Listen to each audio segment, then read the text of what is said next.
Estudio del libro de Éxodo, la plaga del granizo. Antes de comenzar, una reflexión de inicio.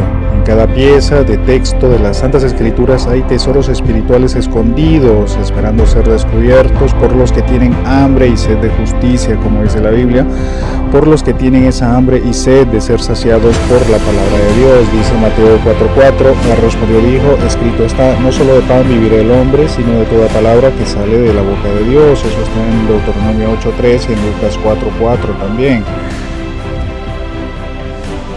Si pone usted atención y cuidado y pone el entendimiento lo que va leyendo y escuchando, podría encontrarse con detallitos que normalmente pasan desapercibidos y que puedes aplicar a su vida, a su situación actual, y bueno, va a querer atesorar esa pieza de oro, esa pieza de las Santas Escrituras guardada en la caja fuerte de su corazón para toda su vida. Va a ser un tesoro propio. Para eso nos fueron dadas las Santas Escrituras, para hacerlas nuestro tesoro. A ver, para los que se tienen memorizado ya este capítulo, dice, lo repiten conmigo, Salmo 1:1, bienaventurado el varón que no anduvo en consejo de malos, ni estuvo en camino de pecadores, ni en silla de escarnecedores se ha sentado, sino que en la ley de Jehová está su delicia, y en su ley, la palabra de Dios, medita de día y de noche. Será como árbol plantado junto a corrientes de agua, que da su fruto en su tiempo, y su hoja no cae, y todo lo que hace prosperará. Vamos ahora a nuestro texto que nos toca estudiar hoy. Recordemos un poco. En el vídeo del domingo anterior vimos la plaga número 6, la plaga de las úlceras. Vimos cómo de la ceniza de los hornos, donde lo más probable los israelitas fueron obligados a cocer ladrillos, esa misma ceniza fue la materia prima para su nuevo juicio sobre los egipcios. La ceniza se convirtió en polvo que se esparció por toda la tierra de Egipto y provocó en los cuerpos de los egipcios provocó dos cosas. Primero fue un sarpullido, un muy molesto e incómodo sarpullido en todo el cuerpo, y lo otro, pues más duro, fue severas úlceras en la piel, así como los que ven en la imagen. No sabemos cuánto tiempo transcurrió Egipto bajo esta plaga, pero al tener un montón de dioses encargados de la sanidad de sus adoradores, como lo vimos la vez anterior, supondremos que los egipcios inmediatamente recurrieron a ellos para su sanidad y para pedir venganza de sus enemigos, porque estos dioses egipcios pues eran muy enojados, furiosos y súper vengativos según lo que creían ellos. Pues en este caso los enemigos de Egipto número uno son Moisés y Aarón, y el dios de estos dos. Ya sabemos que todos los poderosos dioses de Egipto encargados de hacer sanidades no pudieron hacer nada ni por uno tan solo de los egipcios. Tampoco pudieron vengarse por la maldad hecha a sus adoradores. Más bien parece que todos se escondieron bajo la cama, como este gatito que ven aquí. Una de las varias aplicaciones personales que hicimos en esta plaga de las úlceras fue la pregunta: ¿en quién tiene usted puesta su fe? ¿En los supuestamente poderosos dioses de moda, en dioses de otras religiones, de otras filosofías e ideologías supuestamente infalibles, o tal vez su dios es la fama, el dinero, el placer, etcétera? ¿Es alguno de estos el Dios poderoso en que usted confía? ¿O su confianza, su fe está puesta en el Dios de la Biblia? Es una pregunta que debe usted responderse. Vimos también cómo el faraón eligió nuevamente endurecer su corazón, pero es curioso que en esta sexta plaga dice que fue Dios quien endureció el corazón de faraón. Todas las plagas anteriores, más la manifestación de las varas convertidas en serpiente, en todas esas ocasiones faraón decidió por sí mismo endurecer su corazón a la palabra de Dios, al mandato del Dios de Israel. Ahora en esta sexta plaga, faraón es obviamente alguien convicto de su terquedad, es alguien preso de su obstinación y ha tenido bastantes oportunidades de reconocer el poder de Dios por sobre todos sus inútiles e inservibles dioses, y aún así no ha querido reconocer la soberanía de Dios por sobre todo Egipto. Así que no hay forma de hacerle cambiar de pensar. Ahora que Dios actúa de conformidad con la decisión de Faraón, la decisión que ha tomado, y retiene esa decisión como un tesoro, pues rechazar e ir en contra de Dios ha sido su decisión de vida, ha sido su camino hasta la muerte. Recordemos la aplicación personal de esto. Cada vez que usted le dice nuevamente a Dios, no a Cristo, no a lo que dice la Biblia, cada nueva ocasión en que rechaza su mensaje, su mandato, su voluntad para su vida, está cada vez endureciendo usted su corazón para con Dios. Llegará el momento en que ya no habrá más vuelta atrás. Será usted cautivo de sus convicciones en contra de Dios, completamente incapaz e insensible a cualquier estímulo espiritual, como dice la Biblia. Espiritualmente tendrás un corazón de piedra y no de carne.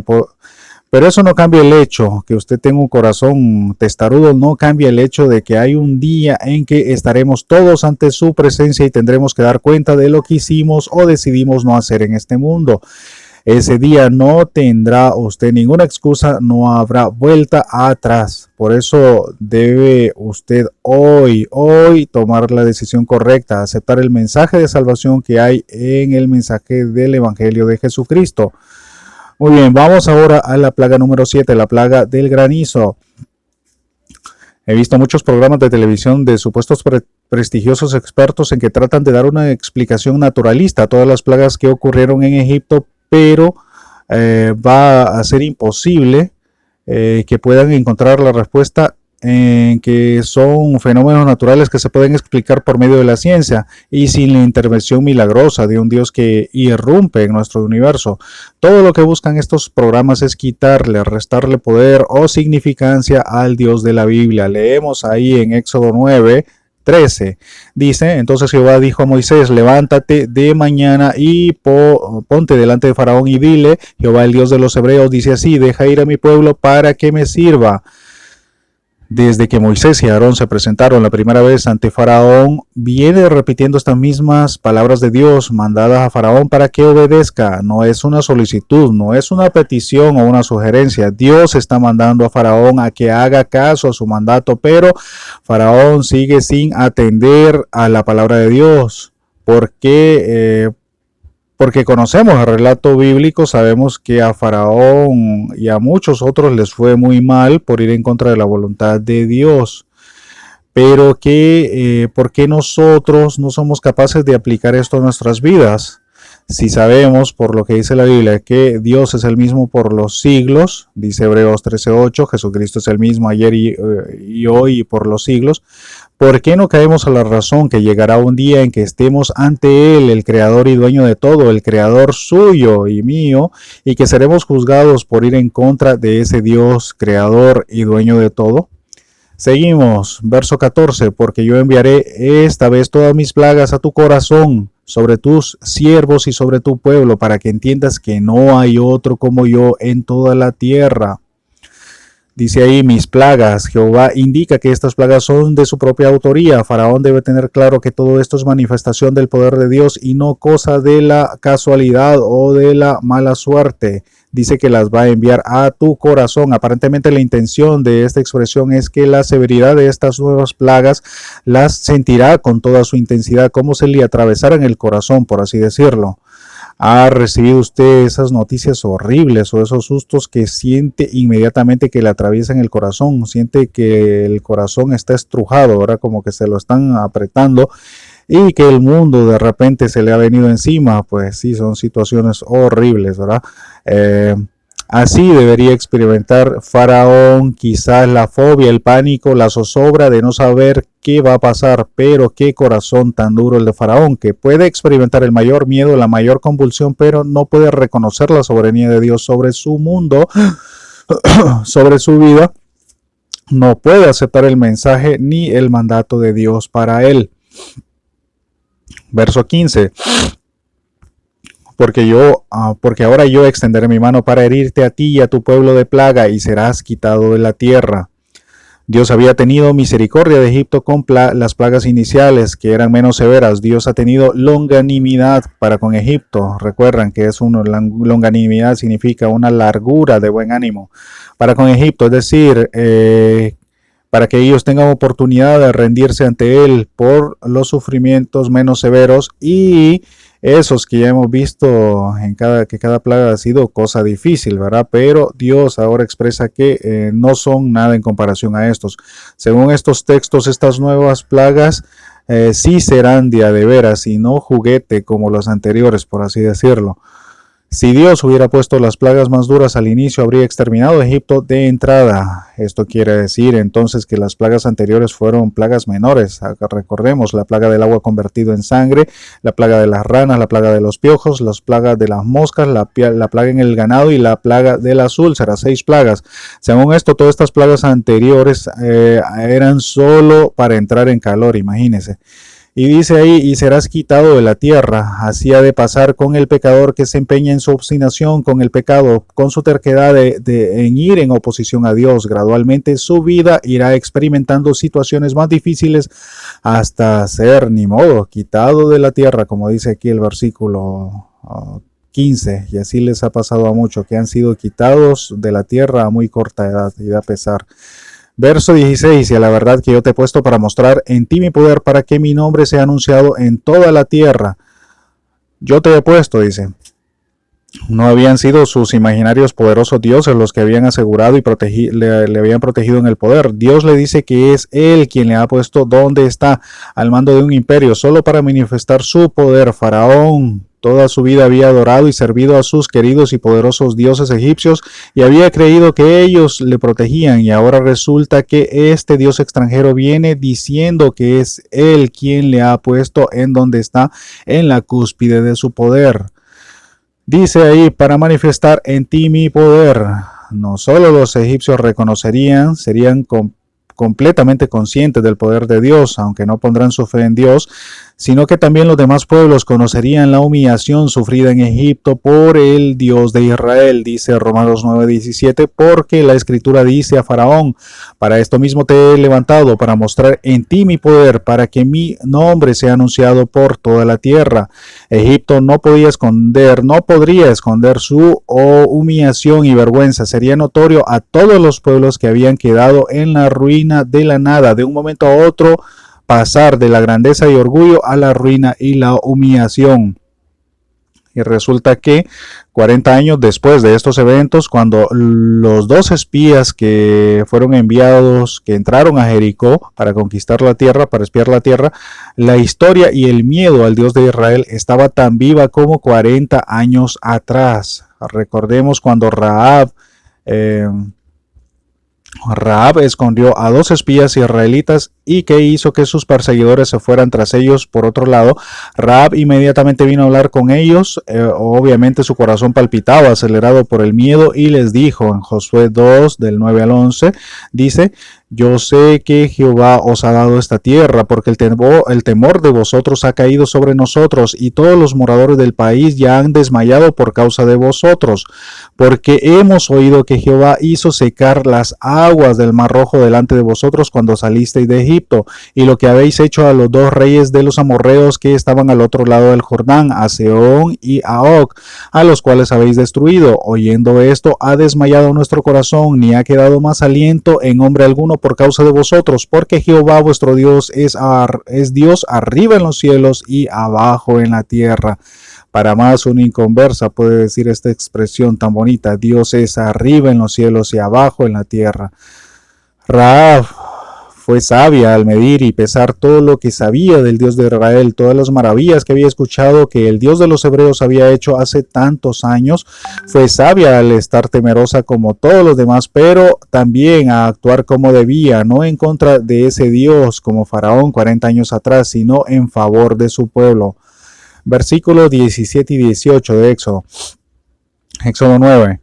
Todavía te ensoberbeces contra mi pueblo para no dejarlos ir. He aquí que mañana a estas horas yo haré llover granizo muy pesado, cual nunca hubo en Egipto desde el día que se fundó hasta ahora.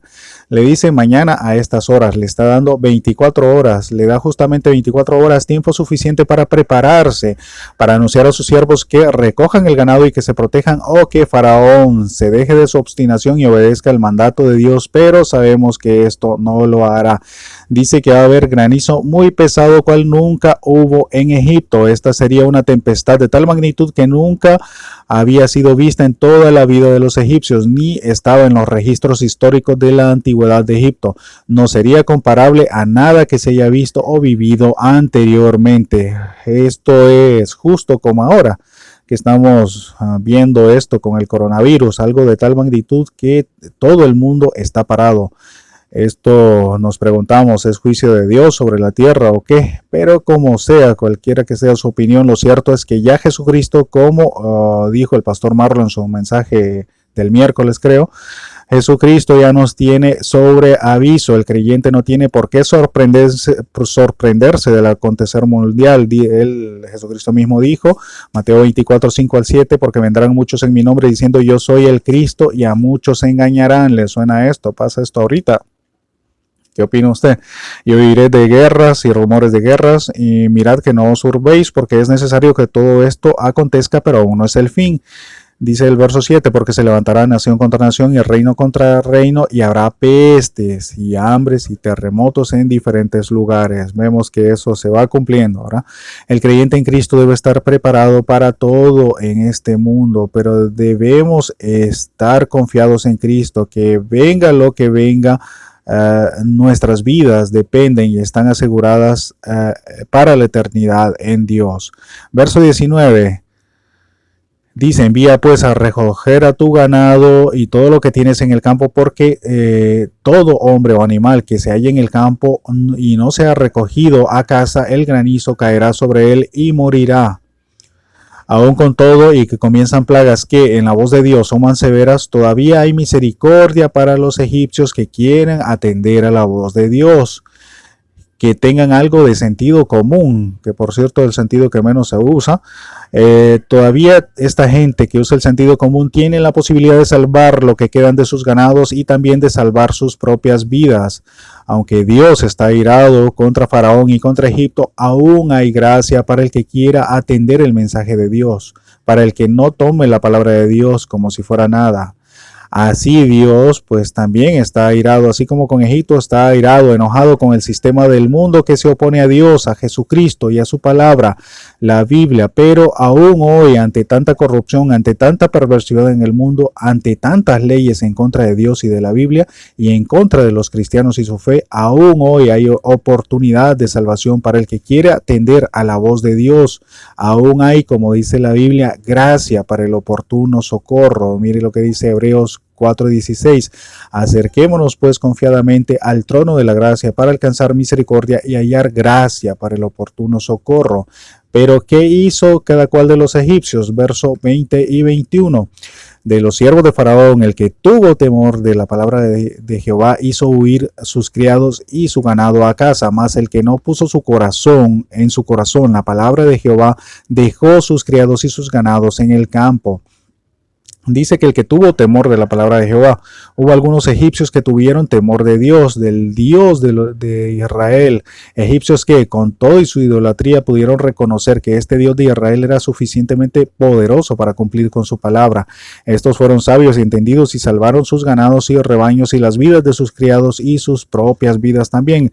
El que tiene temor de Dios, ese temor reverente que le hace obedecer el mandato de Dios, seguramente ha de salvar eternamente, primeramente su vida, y luego, si es fiel, lo más probable es que también salvará el alma de los suyos. Dice también, el que no puso en su corazón la palabra de Jehová, pues bueno, eso les fue mal. Hubo otros muchos egipcios que también eligieron el camino de su líder, Faraón, tuvieron muy en poco la palabra de Jehová e hicieron caso omiso. El que desatiende la palabra de Dios ha de sufrir gran pérdida. La mayor pérdida que puede sufrir es echar a perder tu alma para la eternidad en el infierno. Dice Mateo 16:26, también lo dice Marcos 8:36, porque ¿qué aprovechará al hombre si ganare todo el mundo y perdiere su alma? ¿O qué recompensa dará el hombre por su alma? ¿Tiene usted su corazón en la palabra de Dios? Así como estos egipcios que pusieron atención a la palabra de Dios.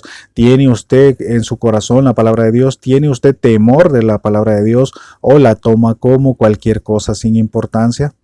Verso 22, y Jehová dijo a Moisés, extiende tu mano hacia el cielo para que venga granizo sobre toda la tierra de Egipto, sobre los hombres y sobre las bestias y sobre toda la hierba del campo en el país de Egipto. Leemos que con esta plaga iban a ser afectados primero las personas, segundo los animales o ganados, tercero toda la hierba del campo, o mejor dicho, toda la producción de grano que hubiera sembrada en ese momento.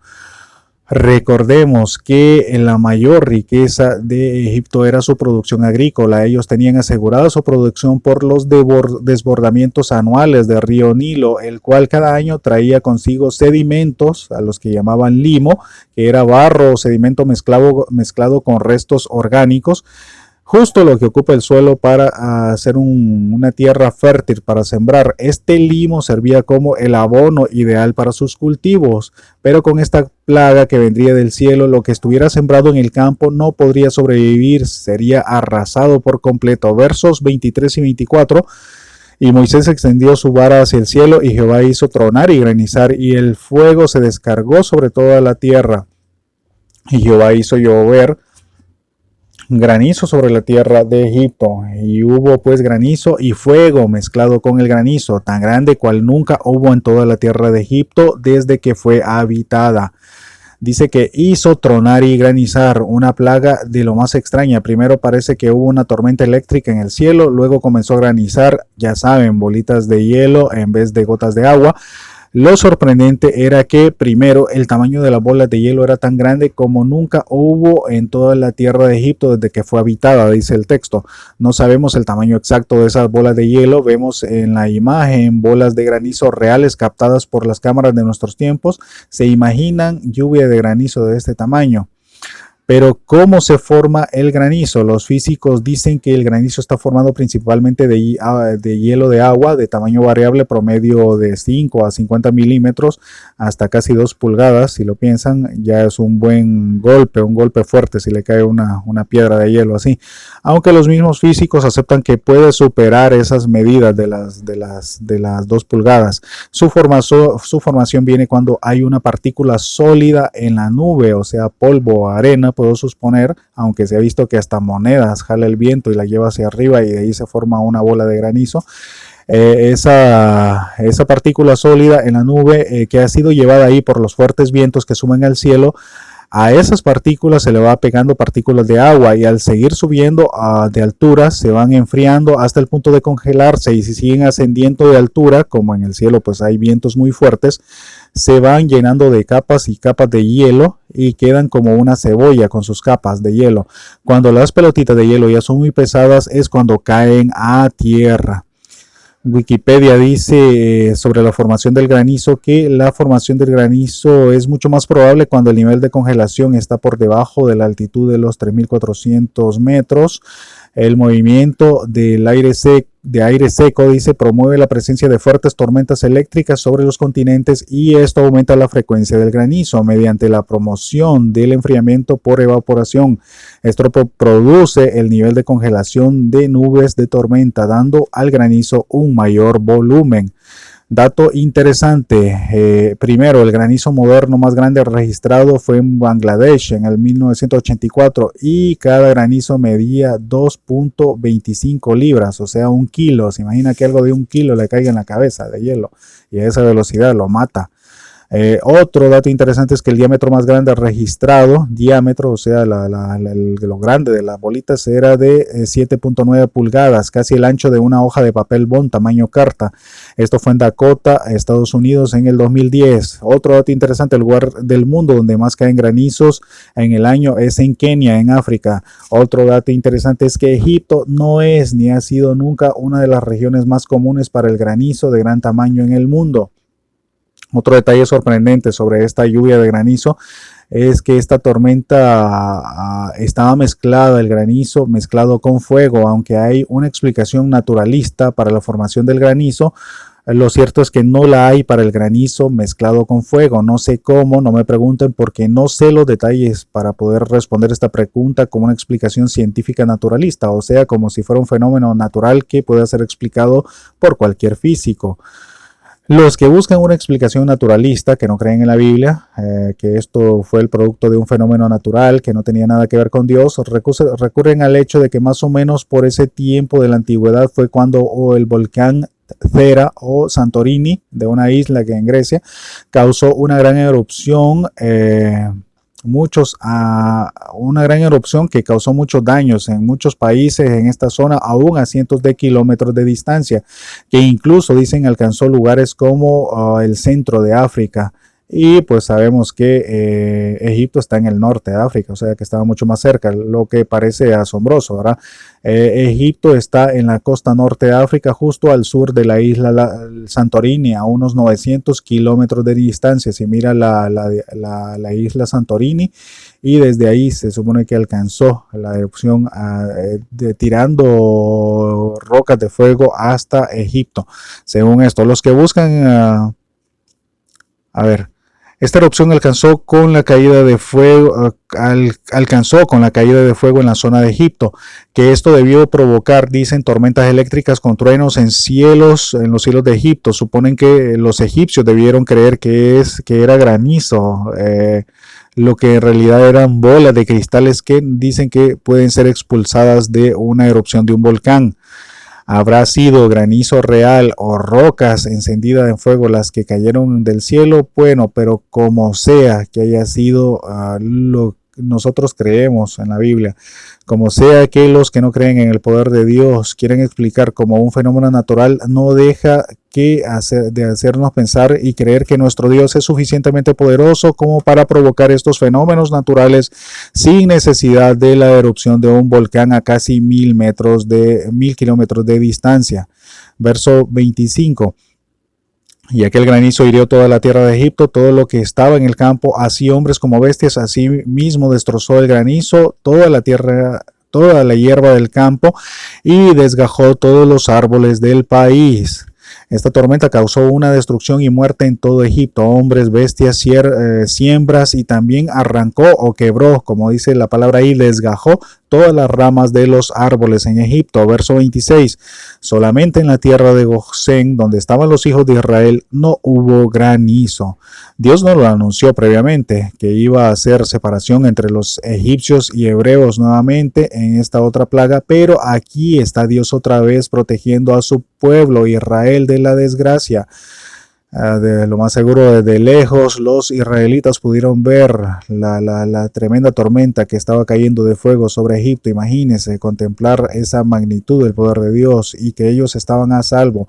Así Dios cuida de su pueblo, de sus hijos, de los que han puesto su confianza y sus vidas al cuidado de Él. Esto no significa que nunca le ha de padecer nada malo, porque en este mundo lo que Jesucristo nos dijo que teníamos asegurado eran solamente aflicciones, dice Juan 16:33. Estas cosas os he hablado para que en mí tengáis paz. En el mundo tendréis aflicción, pero confiad, yo he vencido al mundo. Si algo malo le pasa a ustedes porque Dios en su soberano plan así lo ha determinado, da temor pensar todas las aflicciones que el mundo nos traerá. Por eso es mejor no saber los detalles del futuro, solo confiar en Dios que ha de estar a nuestro lado cuando ocurran. Verso 27 y 28. Entonces Faraón envió a llamar a Moisés y a Aarón y les dijo: he pecado esta vez. Jehová es justo y yo y mi pueblo impíos. Orad a Jehová para que cesen los truenos de Dios y el granizo, y yo os dejaré ir y no os detendréis más. Dice que hizo llamar a Moisés y a Aarón, Faraón. No sabemos si esta tormenta duró solo una o varias horas de intensidad, o si fue una tormenta intermitente por horas, o quizás más de un día o más. Por tormenta intermitente debemos entender como algo que se interrumpe y prosigue cada cierto tiempo de manera reiterada o repetida, y esta podría ser una opción, ¿verdad? De que como esas tormentas que de repente dan su descanso y de ahí empiezan de nuevo. Cuando Faraón manda a llamar a Moisés y a Aarón, tampoco sabemos si es que uno, la tormenta no paró por un buen tiempo y Moisés quedaron rondando por el palacio por quién sabe si fueron horas o días mientras Egipto era destruido, y luego cuando Faraón los mandó a llamar, pues ellos llegaron sin problemas a su presencia. Esta sería una opción rara, digo yo. La opción 2 es bueno, esta otra opción es que haya sido una tormenta intermitente que daba sus descansos y que en uno de esos los enviados de Faraón fueron a buscar a Moisés y a Aarón a donde normalmente iban a esperar el nuevo llamado de Faraón. Tampoco sabemos a dónde se iban a poner a esperar, no sé si iban a la cafetería o si iban a la casa de sus padres, si estaban vivos todavía. La otra opción sería, una tercera opción es que Moisés y Aarón pudieran andar bajo la tormenta sin que los granizos ni el fuego los tocasen. Sería una opción rara, digo yo, pero también posible. Pensemos, si los judíos en Gosén estaban a salvo, si Dios libró a Lot y a su familia del fuego, si Dios libró a Ananías, Misael y Azarías del horno de fuego de Nabucodonosor, pues también habría de librar a Moisés y a Aarón del granizo y del fuego. 4. Dios también ha de librarte del fuego eterno si entregas tu vida en las manos de Jesucristo, si aceptas su perdón de tus pecados, si aceptas que sea el Señor y dueño de tu vida. Así el fuego tampoco te tocará. Dice ahí el texto que Faraón dijo: he pecado esta vez. Y preguntamos, ¿solo esta vez ha pecado y todas las veces anteriores no ha pecado? Vemos cómo la manera de proceder de Faraón es sospechosa y sin conciencia de pecado. Suena bien cuando dice: Jehová es justo y yo y mi pueblo impíos, pero parece que lo que dice lo dice solo para echarse a Moisés y a Aarón a la bolsa y poder salir de su problema. Justo como muchos, cuando su pecado se descubre, para salir del lío dicen lo que sea, aunque en su corazón no lo crean de verdad. Pero Moisés y Aarón ya estaban avisados de antemano que Faraón no se iba a arrepentir. Esto es lo que vemos en el versículo 30, versos 29 y 30 dice: y le respondió Moisés: tan pronto salga yo de la ciudad, extenderé mis manos a Jehová y los truenos cesarán y no habrá más granizo, para que sepas que de Jehová es la tierra. Yo sé que ni tú ni tus siervos temeréis todavía la presencia de Jehová Dios. Mire que Moisés respondió con Faraón quería, habría de orar para que la plaga de la tormenta de granizo y fuego termine, pero Moisés no se ha tragado que Faraón sea alguien que de verdad esté arrepentido y se lo dice en su propia cara. Moisés sabe también que no solo Faraón es el terco, sino sus súbditos también están en contra de someterse al señorío de Dios. Y así es el sistema de este mundo. El pecado hace que la gente sin Dios odie y desprecie el mensaje de la cruz. Puede ser de lo más obvio el poder y las evidencias en favor de Dios y de la autoridad de la Biblia, pero no están dispuestos a reconocerlo por ningún motivo. Dice versos 31 y 32. Dice: y el lino pues y la cebada fueron destrozados porque la cebada estaba ya espigada y el lino ya estaba en caña, mas el trigo y el centeno no fueron destrozados porque eran tardíos. Estos 4 granos o cereales eran parte importante de la producción de Egipto. Primero menciona el lino, y el lino es una semilla de una hierba. Para nosotros es más conocida como linaza, es el mismo lino que se menciona ahí en la Biblia. Conocido en nuestro país como linaza, es una semilla o grano de muchos usos y muy saludable, por cierto. Es originario del Nilo de Egipto y de los ríos Tigris y Éufrates en Mesopotamia. Ahí se originó esa planta. La cebada, también se menciona ahí, es actualmente el 5º cereal más producido en el mundo. Se usa para hacer pan o para mezclar con otros cereales. También la cerveza se hace con cebada y se obtiene de la planta de Malta. También se menciona el trigo, pues es el cereal por excelencia en el mundo antiguo y aún en el mundo moderno. Ya sabemos sus usos y no hay mucho que decir al respecto. Menciona también hay un cuarto cereal que es el centeno, otro grano y cereal es de la familia del trigo, pero está más cercano en la familia a la cebada. Se usa para hacer harina, para pan, pero también para hacer cerveza, aguardiente y vodka. Se usa bastante también como forraje o comida para los animales. Sobre esto quiero hacer un comentario de nuestro cereal como nota extra. Hay europeos que miran de menos a los que vivimos en Latinoamérica y que usamos el maíz como nuestro cereal básico en vez del trigo, como ellos lo tienen como su cereal básico. Ellos dicen que dan el maíz como comida a sus animales. Por lo tanto, nosotros comemos comida de animales y por consiguiente he de suponer que el comentario da la idea de que somos algo así como animalitos. Lo cierto es que, y es una verdad antropológica, que cada cultura siempre ha tenido al menos un cereal base para su comida, para su sustento. Para nosotros es el maíz, los frijoles, el arroz, para otros es el trigo.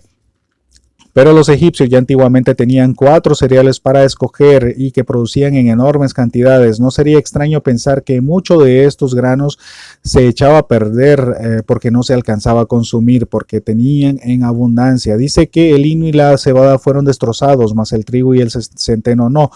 Por el tiempo entre una y otra siembra y cosecha, ahora se entiende que esta plaga vino en lo que para nosotros es el mes de febrero, dicen los expertos, entre una y otra cosecha. El trigo y el centeno serían cosechados un mes después del lino y la cebada, por lo que la plaga de granizo les daba tiempo a Faraón y a los egipcios testarudos como él para arrepentirse y acatar la voz de Dios, del Dios de Israel, ante el riesgo inminente que la próxima y cercana cosecha de trigo y centeno también fuera arrasada por el poder de Dios. Tenían tiempo para arrepentirse.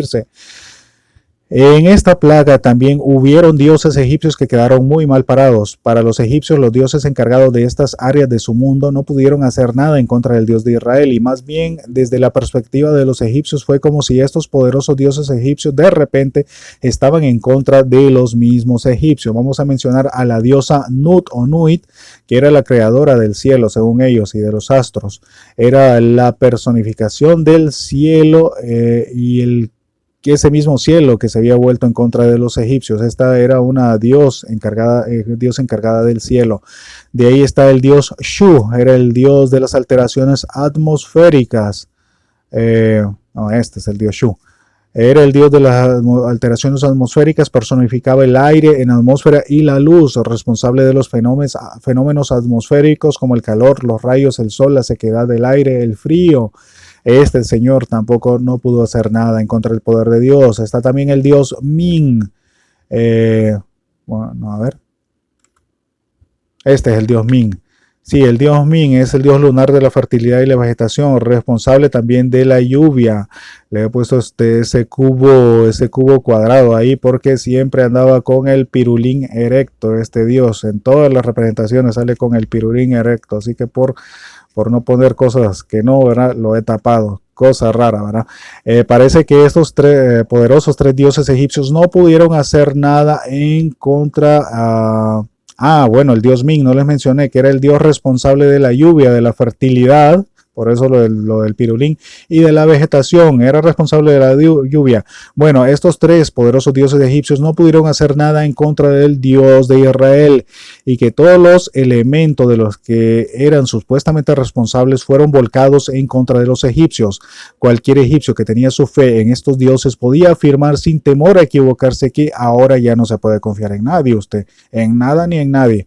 Pero es que todavía estaban por conocer más del Dios de Israel.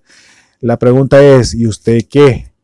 ¿Tiene su fe puesta en el Dios de la Biblia o en cualquier otro Dios? Versos 33 al 35. Y salido Moisés de la presencia de Faraón fuera de la ciudad, extendió sus manos a Jehová, y cesaron los truenos y el granizo, y la lluvia no cayó más sobre la tierra. 34. Y viendo Faraón que la lluvia había cesado y el granizo y los truenos, se obstinó en pecar, y endurecieron su corazón él y sus siervos. Y el corazón de Faraón se endureció y no dejó ir a los hijos de Israel como Jehová lo había dicho por medio de Moisés. En el verso 33 dice que Moisés, como representante de Dios, cumplió con su palabra y oró a Dios, y la tormenta de granizo y fuego cesó. No sabemos cuánto tiempo duró esto, si unas horas, menos de un día, o si pasó más de un día en esta situación. Lo cierto es que la destrucción y el daño fue severo y extenso. Versos 34 y 35 dice que aunque Faraón supuestamente había confesado su pecado y el de su pueblo hace muy poco tiempo, ahora ya se ha librado de la plaga y se echa para atrás en su palabra. Queda claro que Faraón se obstina en pecar en contra de Dios. También se declara que sus siervos de la corte eran igualitos que él. Así como Faraón, que reconoció supuestamente su pecado y que Dios era justo, así hay muchos que llegan a la iglesia supuestamente convertidos a Cristo, hasta se bautizan y pueden incluso llegar hasta el púlpito, permanecen por un tiempo y luego se echan para atrás y siguen con sus vidas en pecado como si nada recordaran de lo que conocieron de Dios en la Biblia. La pregunta es, ¿esta gente perdieron su salvación como creen nuestros hermanos pentecostales, o es que nunca fueron sinceros creyentes? Bueno, por la Biblia no creemos que Dios dé un regalo eterno tan frágil que caduque al primer pecado que cometamos. Sí creemos la segunda opción, que quienes no perseveraron como los demás, es que realmente no eran nacidos de nuevo, no se entregaron sus almas y corazones al señorío de Cristo, solo se adaptaron como Faraón a una situación provechosa en ese momento. El discípulo amado, a Juan, uno que en sus cartas de desborde de amor nos responde la pregunta de la manera más clara. Dice 1 Juan 2:19, salieron de nosotros, pero no eran de nosotros, porque si hubieran sido de nosotros, habrían permanecido con nosotros, pero salieron para que se manifestase que no todos son de nosotros. Tú que te has alejado de Dios, debes poner las barbas en remojo y autoexaminarte, hacerte un autoexamen por medio de la Biblia. Te has alejado de tu relación con Dios porque te descuidaste con el pecado, porque te sedujo el encanto del pecado, porque hubo un problemita, por un problema grande, podría decir, te desanimaste y te enfriaste. Si es así, ya es tiempo de que vuelvas a enmendar tus pasos, ya es tiempo de que vuelvas a te vuelvas a poner en forma con la disciplina espiritual que todo creyente debe llevar. Recuerda que nuestro mismo Señor Jesucristo dice en Juan 6:37, todo lo que el Padre me da, vendrá a mí, y el que a mí viene no le echo fuera. El texto dice, todo lo que el Padre me da, vendrá a mí. ¿Eres realmente propiedad del Señor? Pues si lo eres, a conciencia, si eres propiedad de Cristo, pues asume tu responsabilidad como siervo, como esclavo del mejor amo del universo. Por otro lado, podría ser que seas tú uno de los que están en la iglesia, pero no sabe ni por qué, que no tienes convicciones firmes, que no sientes gusto o deleite en la palabra de Dios, que no tienes pasión por Cristo, que eso de sacrificar el cuerpo por Cristo y fatigarse con las cosas espirituales no es lo tuyo. Y si es este caso, deberías también examinarte a ti mismo, a ti misma, si de verdad tienes a Cristo en tu corazón, si tu compromiso ha sido algo serio, de verdad, algo real, si de verdad ha sido una decisión consciente de vida, si no ha sido una conversión genuina, 100% consciente, todavía tienes tiempo de enmendar tus pasos, dice, y con esto terminamos Lamentaciones 3:40, dice, escudriñemos nuestros caminos y busquemos y volvamos a Jehová. Y es aquí donde empezamos una oración y pedimos, Padre, te pedimos que tu palabra sea siempre el espejo para examinar nuestras almas y corazones. Que no utilicemos los espejos del mundo, de filosofías creadas por el diablo para dar una imagen falsa al ser humano. Que siempre haya el cuidado y celo en nosotros por vernos a diario en el espejo de tu palabra. Amén.